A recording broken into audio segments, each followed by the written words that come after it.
안녕하세요. 아들의 인생을 구해냈던 70대 남자입니다. 사실 정확히 말하자면 제 아들의 인생을 구한 건 다른 사람이었어요.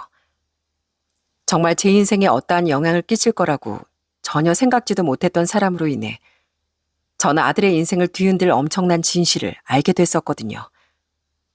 그땐 정말 사람의 인연이란 언제 어떻게 엮일지 모르는 거라는 생각이 들었죠. 정말 작은 호의에서 비롯됐던 그 당시 일에 대해 지금부터 이야기를 들려드릴게요. 저는 젊은 시절엔 정말 자린고비였습니다. 어떻게든 안 쓰며 돈을 모아 성공하고 집안을 일으키고 싶었거든요. 야, 효만아. 버스가 있는데 왜 맨날 2시간, 3시간이 넘게 걸어 다니니? 그 시간에 잠을 더 자, 잠을. 왜? 마누라가 돈 아끼라고 바가지라도 긁어? 그런 거 아니에요. 제가 가진 재산이라곤 이 건강한 몸뚱이 하나잖아요. 넘치는 체력 믿고 버스비라도 좀 아끼려고 그러죠.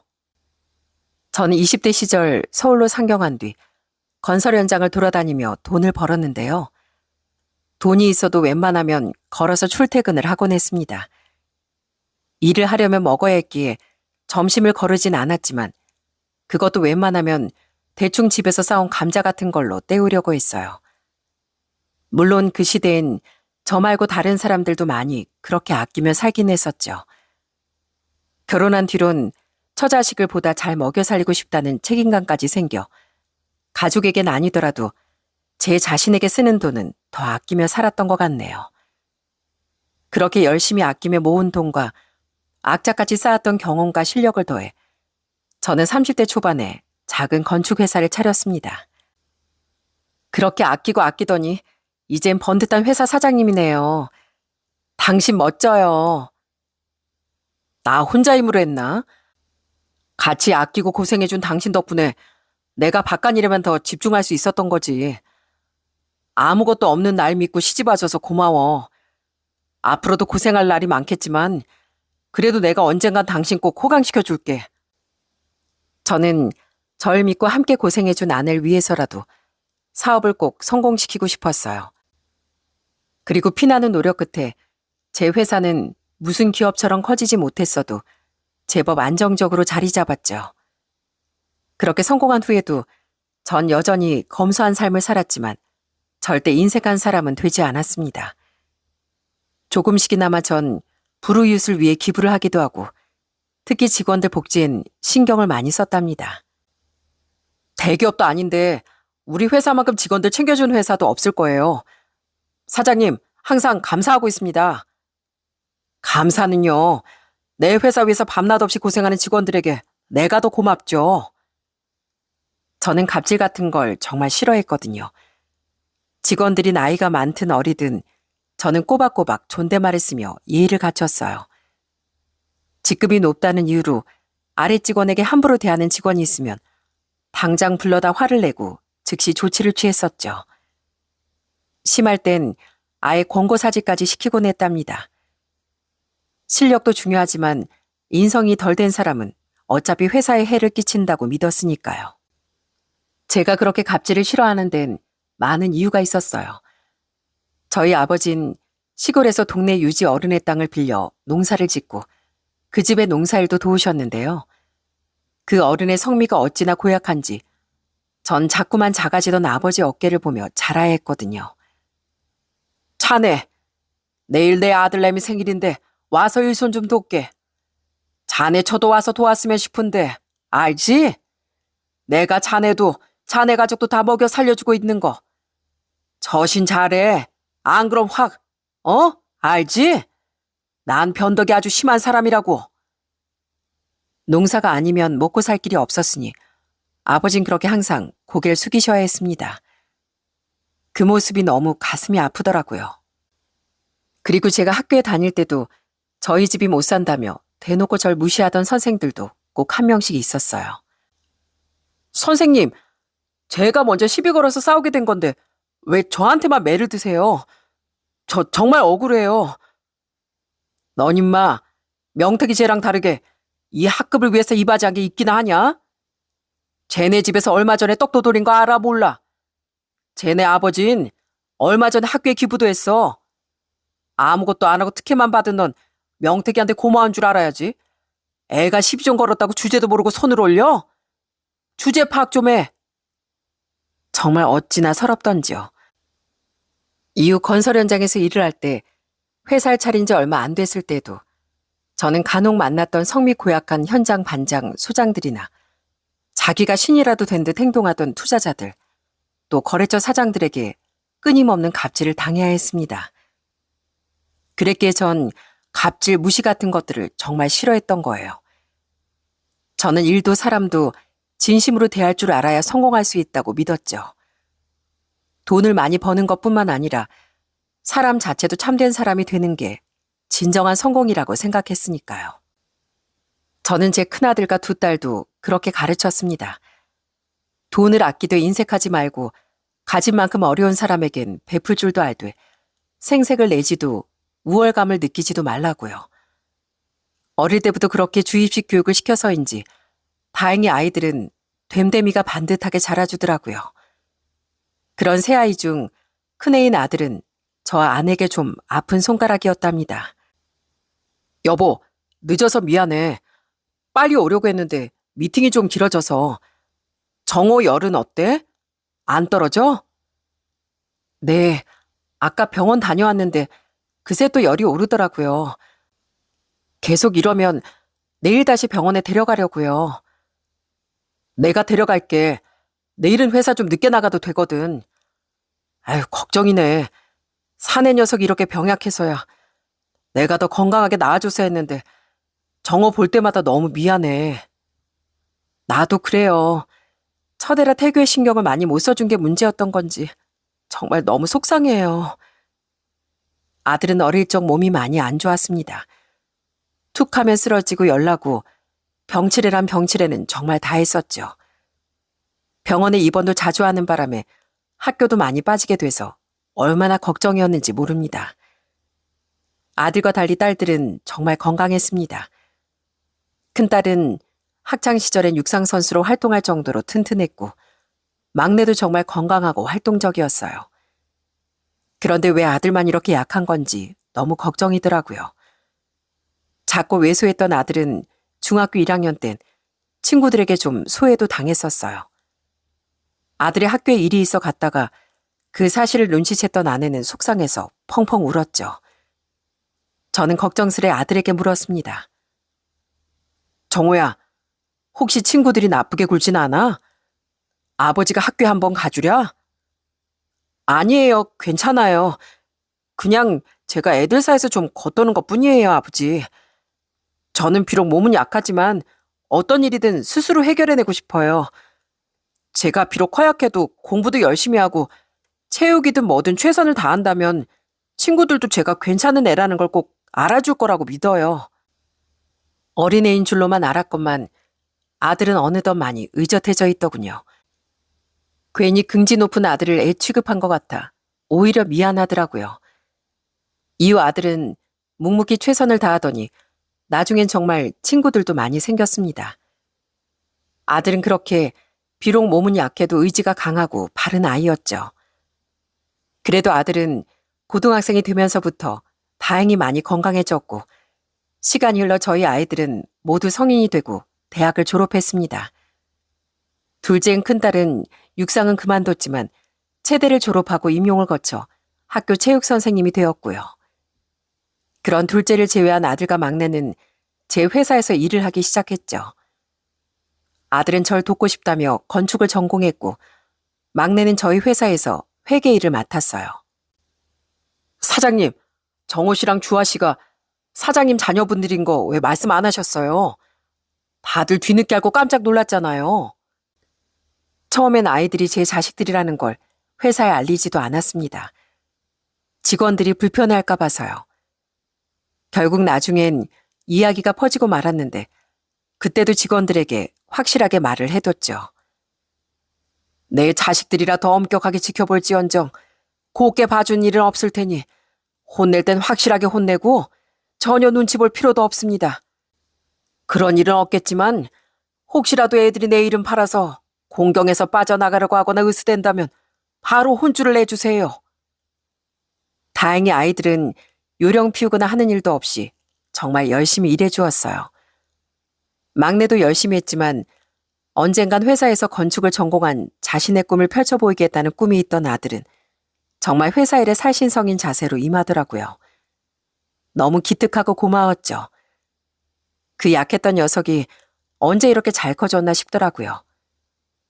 그런 아들의 또 다른 꿈은 결혼해서 단란한 가정을 꾸리는 거였습니다. 아버지처럼 멋진 아빠가 저도 되고 싶거든요.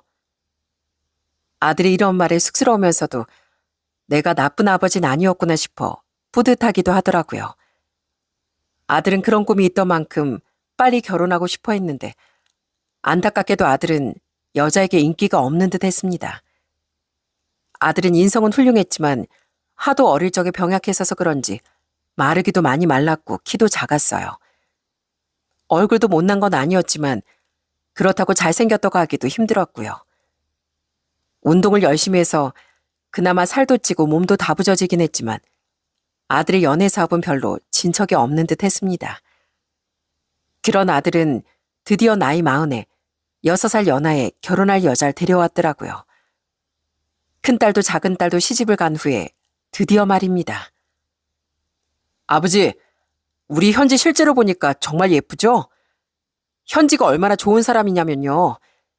지나가다 길에서 나물 파는 할머니라도 보면 절대 그냥 지나치지 못해요. 마음이 얼마나 착하고 여리다고요. 그래, 그래. 우리도 현지가 참 착해 보였다. 근데 넌 그 애가 그렇게 좋니?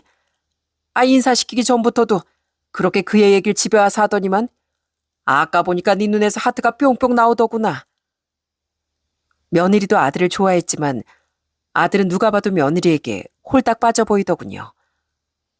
솔직히 며느리 얼굴은 귀엽긴 해도 평범한 편이었는데 아내와 제가 봐도 정말 참하고 착해 보였어요. 그런 며느리의 가정사는 좀 복잡한 편이었어요. 며느리는 9살 때 부모님을 사고로 모두 잃은 뒤 고모의 집에서 자랐다고 했죠. 우린 상견례 자리에서 며느리의 고모 네의 분을 뵐 수 있었는데 그분들과 며느리의 사이는 그렇게 친해 보이진 않더라고요. 며느리의 고모와 고모부는 상견례 내내 예의를 차리긴 했어도 표정이 딱딱했고 며느리와도 살가운 대화는 별로 오가지 않더라고요.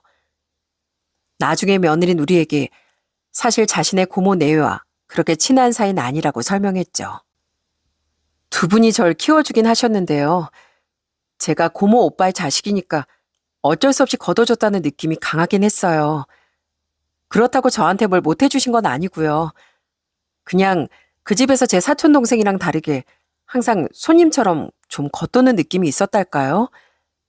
그래서 사실 저 결혼하게 돼서 너무 좋아요. 고모네 가족이랑 다르게 저한테도 이젠 진짜 가족이 생기는 거니까요. 이런 이야기를 들으니 며느리가 참 딱하게 느껴지더군요. 친자식이 아니니 어쩔 수 없는 일인가 싶었지만 그래도 형제의 자식을 맡아서 키워준 것만으로도 저는 감사한 분들이라고 생각했습니다. 그래서 아이들이 결혼한 후에도 꼬박꼬박 아들을 통해 며느리의 고모댁에 명절 선물을 보냈답니다. 이젠 저와 아내가 며느리의 부모니, 며느리를 잘 키워준 은혜에 대한 보답을 하고 싶었던 거죠. 그런 것 외에도 우린 며느리에게 정말 잘해줬습니다. 딸들이 결혼할 때처럼 서울의 작은 아파트도 마련해줬고 어딜 가든 다른 자식들과 사이들보다 며느리를 먼저 생각했으니까요. 가족의 끈끈한 정을 잘 모르고 자랐다던 며느리가 너무 안타까웠거든요. 그래서 며느리가 그동안 받지 못했던 가족의 정을 더 쏟아주고 싶었어요. 아가, 너 신혼집이 회사에서 좀 멀다고 했지? 지하철도 2번이나 갈아타야 한다며? 이 시애비가 작은 경차 하나 사줄 테니까 타고 다녀. 네? 아니에요, 아버님. 경차라도 그게 얼만데요. 괜찮어. 우리 정우가 센스가 없어서 신혼집 위치를 제대로 못 잡은 거잖니? 네가 우리 정우 생각해서 우리 회사 가까이 신혼집 구한 거 다 안다. 그래서 내가 고마워서 그래. 저는 며느리에게 차도 하나 장만해 주었어요. 며느리가 자꾸 괜찮다고 사용해서 민망할까봐 아들 명의로 등록하는 걸로 타협을 봤죠. 착한 며느린 우리에게 뭘 요구한 적도 없었기에 아내와 전 알아서 며느리를 백화점에 데려가 옷도 신발도 사주곤 했어요. 솔직히 저희 자식들에겐 나쁜 버릇이 들까봐 그렇게 비싼 것들을 잘 사주지 않았었는데요. 며느리에겐 측은지심이 들어 그렇게라도 잘해주고 싶더라고요. 며느리 사랑은 시아버지라더니 새언니 좋겠어요. 그래도 우리가 늘 고마워하고 있는 거 아시죠? 저희 부모님도 새언니한테 잘해주시지만 새언니도 우리 엄마 아빠 집에 자주 찾아와서 잘해주잖아요. 어머님 아버님이 좋아서 자주 오는 거죠. 고모 고모부가 아니라 두 분은 진짜 제 부모님이시잖아요. 저희 딸들은 자신들보다 어린 며느리에게 꼬박꼬박 존대를 쓰며 며느리를 존중해줬습니다. 며느리가 우리에게 잘했으니 딸들도 그런 며느리에게 더 호감을 가졌죠. 그렇게 저희 가족 모두 며느리를 좋아했지만 당연히 며느리를 가장 좋아했던 사람은 저희 아들이었어요. 때론 팔푼이처럼 보일 정도로 아들은 정말 애처가가 따로 없었습니다. 들어보니 아들은 며느리의 고모 네 분께도 그렇게 잘했다더라고요. 난 너희 둘이 서로를 제일 귀한 사람처럼 대하고 아끼면서 사는 모습이 너무 보기 좋구나. 좋은 아이들끼리 정말 잘 만난 것 같다. 다행이었던 건 아들이 며느리를 아꼈던 만큼 며느리도 아들을 굉장히 존중했다는 겁니다. 며느리는 아들을 장난으로라도 함부로 대하는 법이 없었어요. 또 맛있는 반찬을 먹더라도 꼭 아들 밥 위에 먼저 올려주고 아들이 목이라도 말라 보이면 조용히 일어서서 먼저 물을 떠주더라고요. 그렇게 서로를 아끼고 좋아하던 아들과 며느리의 모습이 정말 보기 좋았죠. 그런 아들과 며느리는 결혼한 지 3년 만에 아들을 하나 낳았습니다. 애들이 얼마나 아이를 바라는지 알기에 너무 기뻤어요. 며느리는 임신 초반에 건강에 이상이 생겨 직장을 그만두었는데 괜히 우리에게 면목없어 하는 것 같아 저와 아내는 이렇게 말해줬었죠. 네가 아이를 가진 것만으로도 우리에겐 더 없는 기쁨이란다. 그리고 임신 때문이 아니었더라도 네가 아파서 쉬는 게 왜 죄송할 일이니? 혹시 생활비가 부족하면 우리가 도와줄 테니까 넌 걱정하지 말고 네 건강만 잘 챙기거라. 힘들 땐 언제든 우리가 네 뒤에 있다는 거 잊지 말고. 사실상 기댈 친정도 없던 며느리가 얼마나 외로울까 싶어 저와 아내는 돌아가며 며느리를 잘 챙겼답니다. 그런데 며느리는 손주를 낳고 급격히 우울감에 빠지더군요. 산후 우울증이 왔던 거죠. 당시 전 심각한 건 아니었지만 건강에 이상이 생겨 회사에 자주 나가진 않았습니다.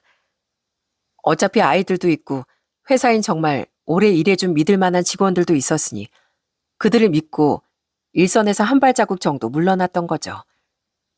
그래서 겸사겸사 며느리를 도우려 아내와 함께 며느리의 집에 한 번씩 갔었는데 볼 때마다 며느리가 너무 힘들어하는 것 같아 마음이 좋지 않더라고요. 자꾸 어두운 모습 보여서 죄송해요. 저도 정말 이러기 싫은데 밖에서 일하던 사람이 집에서 말도 안 통하는 애랑 갇혀 있으려니 너무 힘든가 봐요. 저 차라리 빨리 나가서 일하고 싶어요. 고민 끝에 아내와 전 손주를 맡아주기로 했습니다. 그럼 며느리도 마음 놓고 다시 일을 구할 수 있었을 테니까요. 실은 주로 손주를 봐주는 건 아내였을 테니 아내가 마음을 먹어준 거죠. 그런 우리의 제안에 며느리 눈물까지 흘리며 고마워서 어쩔 줄 몰라 했어요. 제가 두 분께 폐를 끼치면 안 되는 걸 알지만 정말 제가 죽을 맛이라서요. 정말 감사합니다.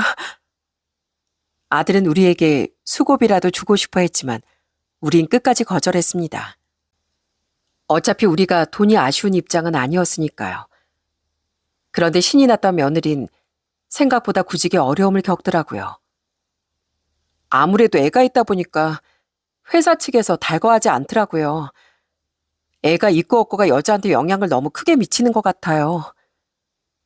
풀이 죽은 며느리의 모습에 마음이 좋지 않더군요. 그래서 전 고민 끝에 제법 괜찮은 곳에 위치했던 제 건물에 카페를 하나 차려보는 게 어떻겠냐고 제안했어요. 사실 전 노후 자금 목적으로 50대 후반쯤에 독하게 모으고 불렸던 재산을 투자해 4층짜리 작은 건물을 하나 샀었거든요.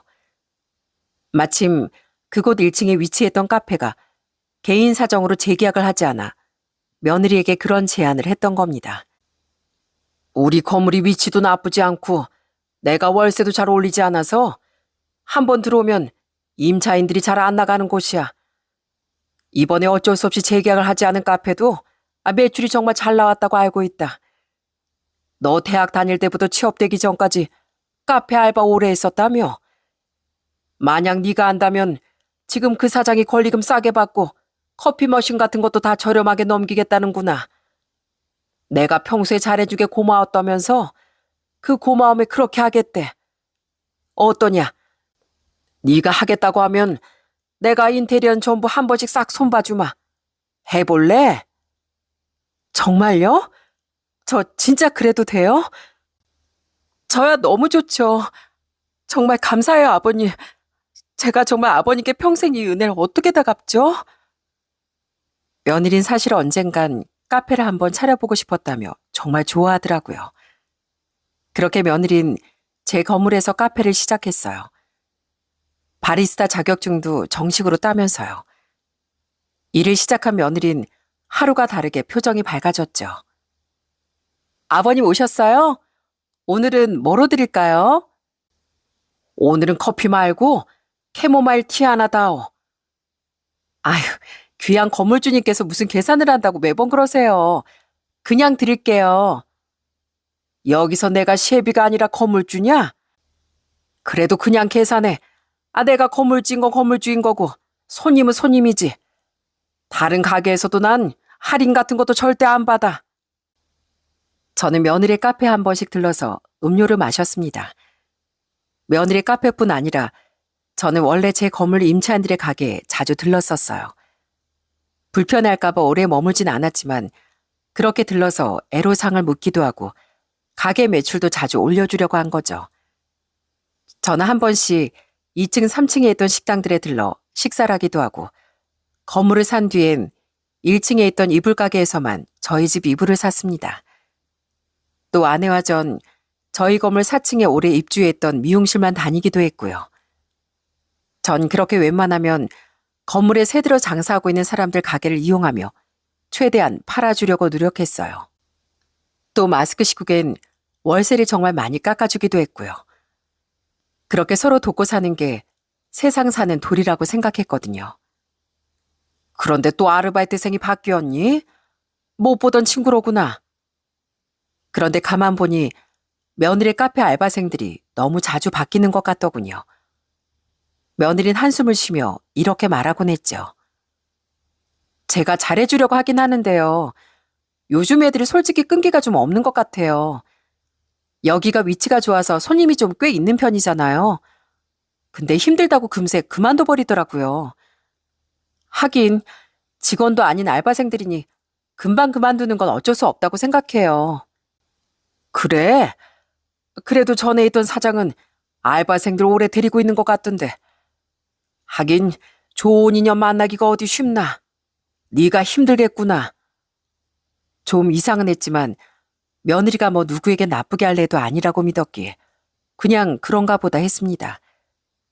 그만큼 평소 며느린 정말 천사 같았거든요. 그런데 며느리가 카페를 차린 지 1년 정도 지났을 때 새로 들어온 알바생 여자의 한 명은 다른 애들과 달리 2달, 석 달이 넘게 일하는 것 같더군요. 그래서 기특해서 며느리 보러 갈 때 간식도 한 번씩 건네주고 한 번은 그 애가 마감 청소를 하고 있는 것 같길래 직접 도와주기도 했습니다. 괜찮아요, 사장님. 제 일이에요. 나도 사장이라고 불러주는 거예요? 그냥 아저씨나 할아버지 해도 되는데 우리 애들 대학생 시절 생각나서 그래요. 내가 학비 외엔 용돈이든 뭐든 알아서 벌었으라면서 도움을 안 줬었거든. 그래서 우리 애들도 아르바이트도 많이 하고 다녔는데 한 번은 사장이 너무 이상하다고 막내딸이 울면서 집에 들어온 거야. 그때 어찌나 속이 상하던지. 그렇게 우리 애들이 생각나서 도와주고 싶은 거니까 불편해하지 말아요. 그때까지만 해도 제가 건넨 작은 호의가 엄청난 보답으로 돌아올 줄은 상상도 못했었어요. 그렇게 그 알바생이 며느리 카페에서 일한 지 4개월 정도 지났던 어느 날이었습니다. 그날 전 2층의 짬뽕집에서 약속에 있던 친구 녀석 한 명과 점심을 먹고 며느리 카페로 내려와 커피를 주문했어요. 며느린 카운터를 보고 있었고 알바생은 음료를 만들고 있었는데 커피를 가지러 가자 그 알바생이 무언가 눈짓을 보내더군요. 그래서 알바생의 눈길을 따라 쟁반을 내려다보니 쟁반과 컵 사이에 무슨 쪽지 같은 게 하나 끼워져 있지 않겠어요? 알바생이 며느리의 눈치를 보는 것 같아 대체 무슨 일인가 싶어 우선 조용히 자리로 돌아왔습니다. 그리고 쪽지를 열어보니 거기엔 황당한 말이 써 있더군요. 사장님, 제가 제보할 일이 있어요.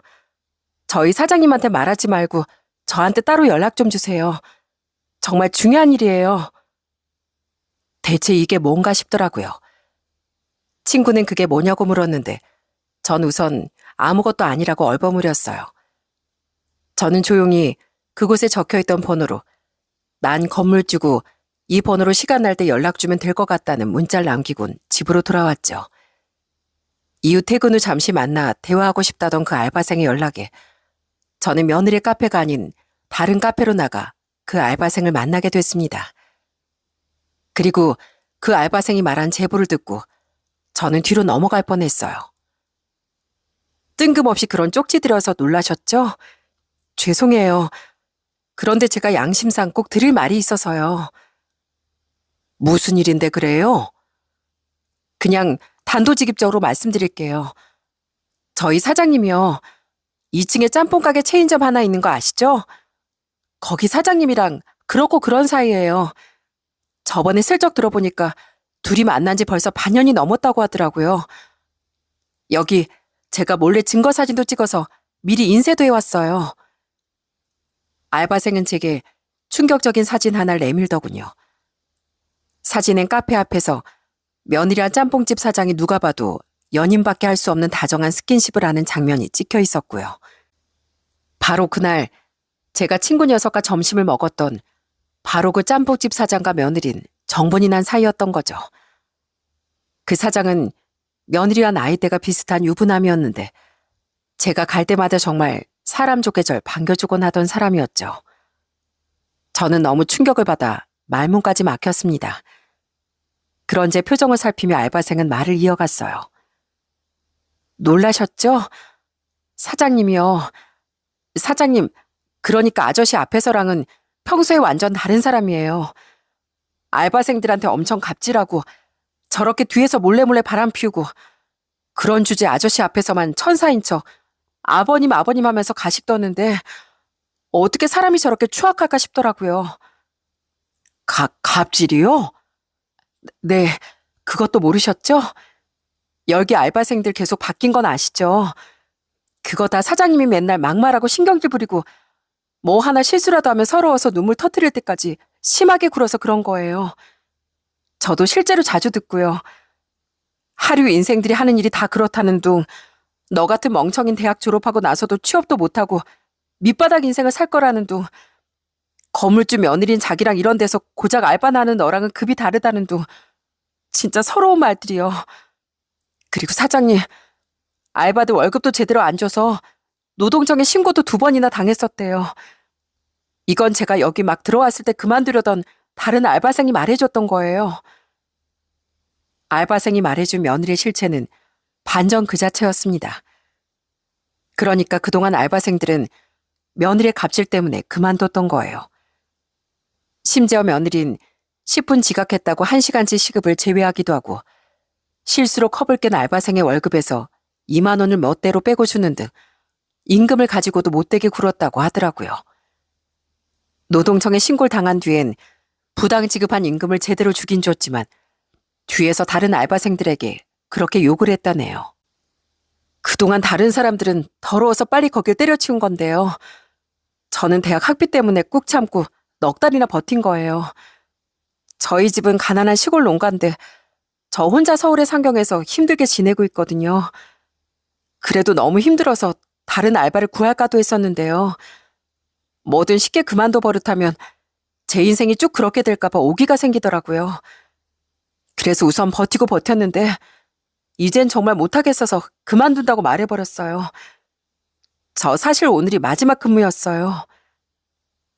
내가 너무 부끄럽고 미안해서 말이 다 안 나오네요.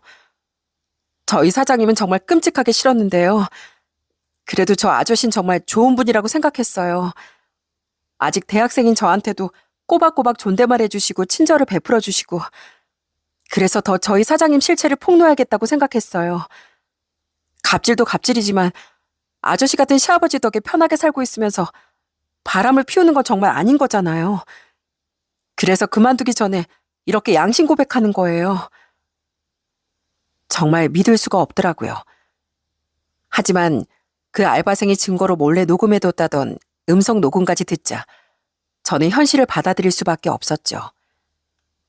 여태 저와 아내가 알고 있던 며느리의 모습은 전부 가식이었던 겁니다. 바람도 바람이거니와 제가 제일 싫어하는 갑질을 제 며느리가 남들에게, 그것도 주로 어린 학생들에게 하고 있었다니 이렇게 부끄러울 수가 없었어요. 저는 그 알바생에게 고개 숙여 진심으로 사과했죠. 너무 충격적이지만 그래도 이렇게 진실을 알려줘서 정말 고마워요. 학생이 내 아들 인생을 구한 겁니다. 그리고 내가 집안 단속을 잘못해서 그런 서러운 일을 겪게 한 거 진심으로 미안합니다. 아니, 아저씨한테 사과드리러 간 건 아닌데. 원래 높은 자리에 있거나 나이가 들면 책임질 일도 많아지는 법이에요. 정말 미안합니다, 학생. 그렇게 학생과 우선 헤어진 전 당장 며느리와 아들을 집으로 불러들였어요. 그리곤 그 알바생에게 받았던 며느리의 외도 증거 사진을 며느리의 얼굴에 집어던져 버렸어요.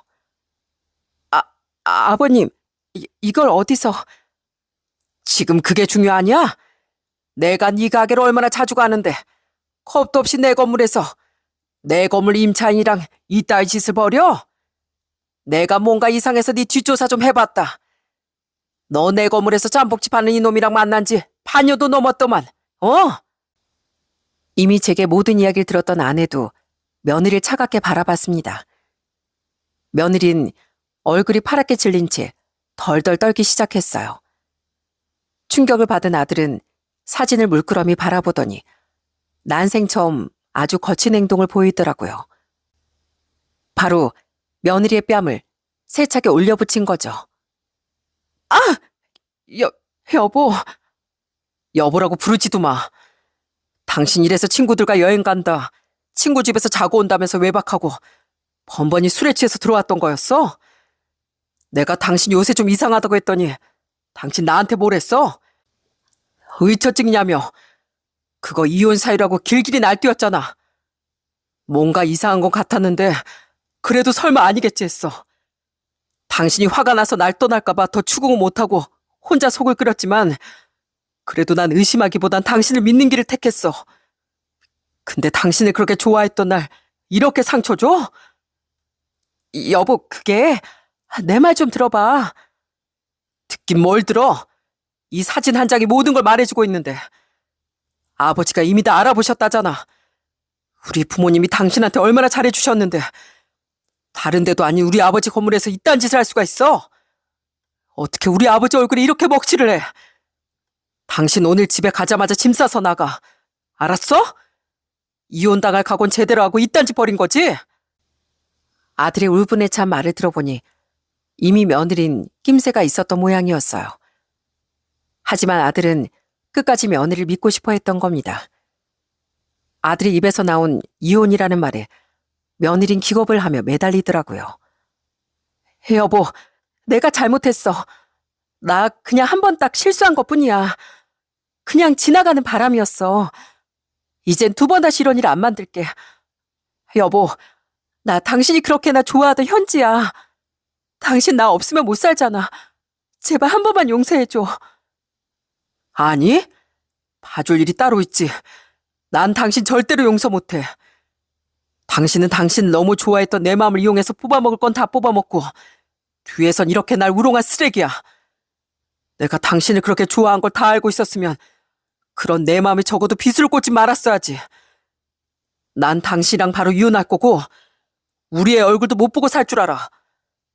그러니까 당장 우리 부모님 해주신 집에서 나가고 우리 아버지가 사주신 차도 다 두고 가. 알았어? 아들은 냉정하게 며느리의 간절한 손을 뿌리쳤습니다. 그러자 다급해졌는지 며느린 저와 아내에게까지 엉엉 울며 매달리더라고요. 어머님, 아버님, 제가 사랑이 고파서 그랬어요. 아시잖아요. 저 가족 사랑 제대로 못 받고 자란 거. 그래서 애정 결핍이 생겼었나 봐요. 저 2번 다시는 안 그럴게요. 그러니까 제발. 애정 결핍? 있는 가족한테나 잘하지. 외간 남자랑 붙어먹는 걸 그딴 식으로 포장해? 이젠 네 말 안 믿는다. 너네가 조사해보니까 알바생들한테도 그렇게 갑질하고 노동청에 신고까지 당했었다며. 넌 분명 처음부터 우리 아들 배경을 알고 접근했을 게다. 맞지? 처음부터 다 가식이었지? 그건 말 바로 못하는 거 보니까 맞구만. 너 같은 불려우가 우리 집안에 들어올 줄이야. 미리 걸러내지 못한 내 불찰이다. 넌 더 이상 우리 가족도 며느리도 아니야. 2번 다시 우리 집안에 발보 붙일 줄 알아. 아내도 절 거들며 며느리를 경멸스럽게 노려보더군요. 아들은 이런 꼴을 보여 죄송하다며 며느리를 끌고 나갔습니다. 그날 아들은 집으로 돌아가 며느리를 당장 쫓아냈다고 하더라고요. 그리고 다음날 집을 부동산에 내놨다며 손주의 짐까지 싸서 저희 집으로 왔더라고요. 도저히 그 집에선 계속 못 살 것 같아서요. 죄송해요. 다른 집 구할 때까지만 있게 해주세요. 아이 됐다.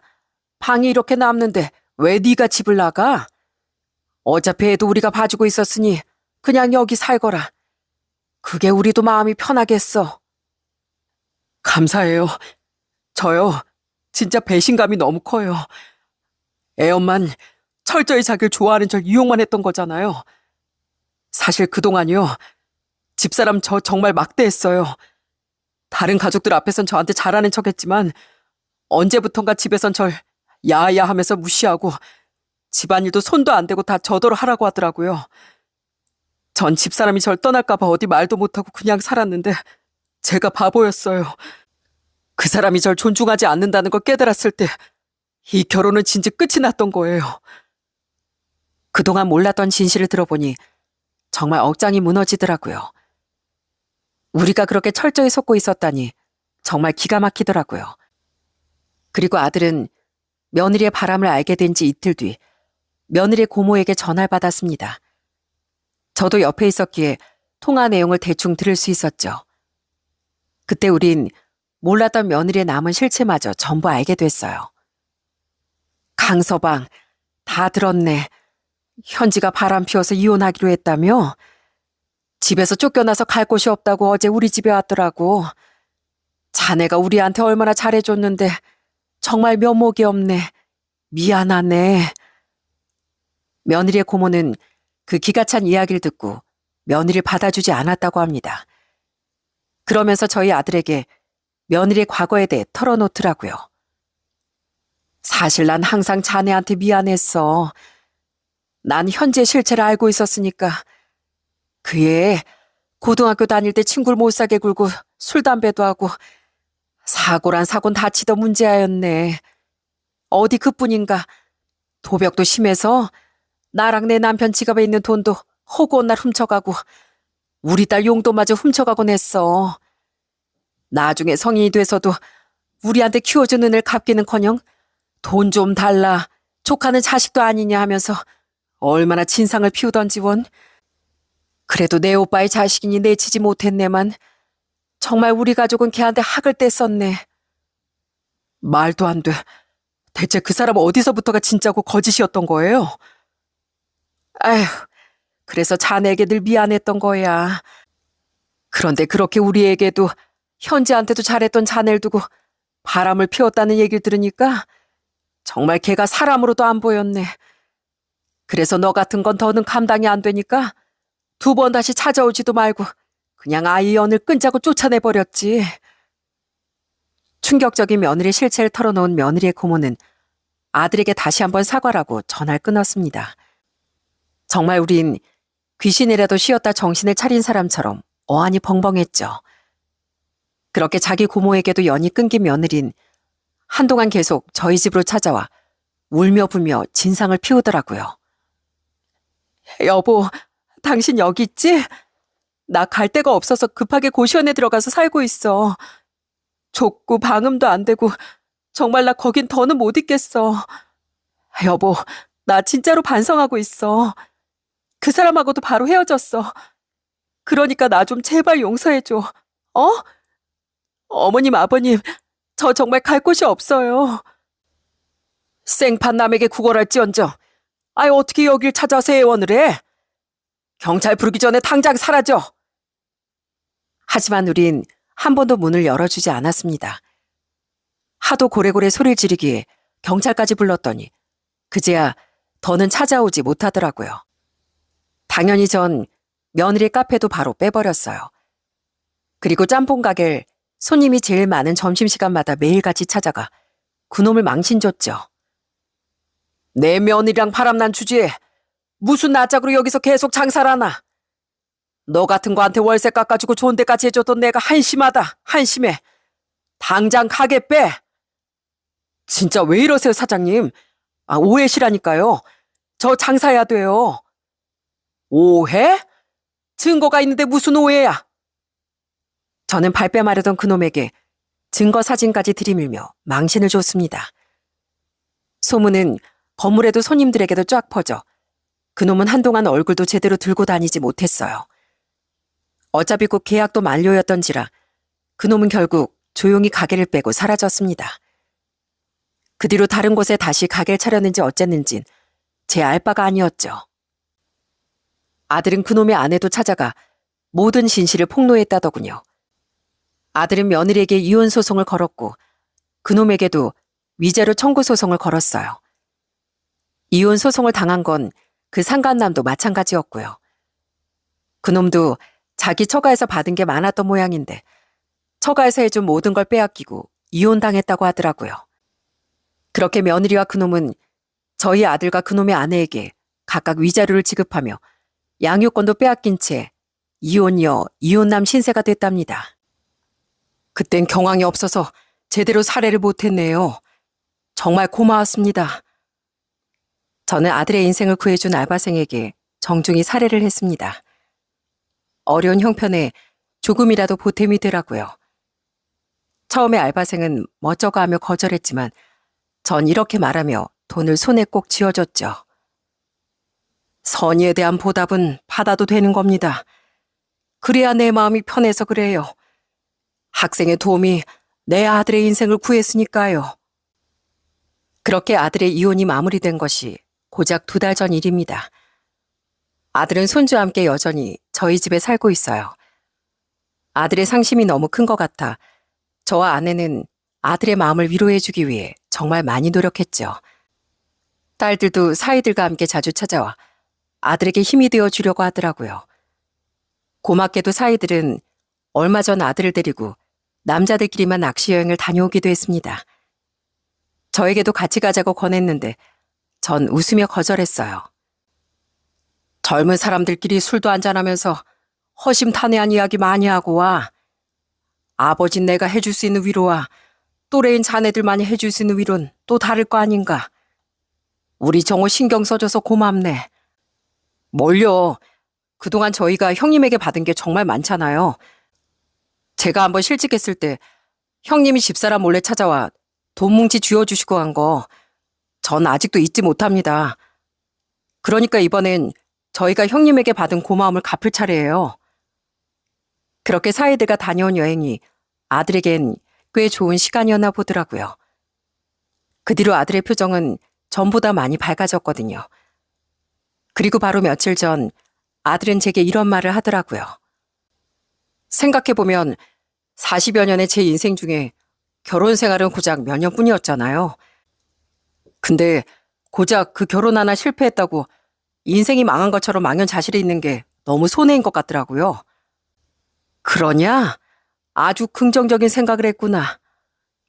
네, 처음부터 절 우습게 봤던 그런 여자 때문에 침울함에 빠져서 시간 낭비하는 일 이제 저도 그만하려고요. 이만하면 충분히 여자 잘못 본 일에 대한 대가는 다 치렀죠 뭐.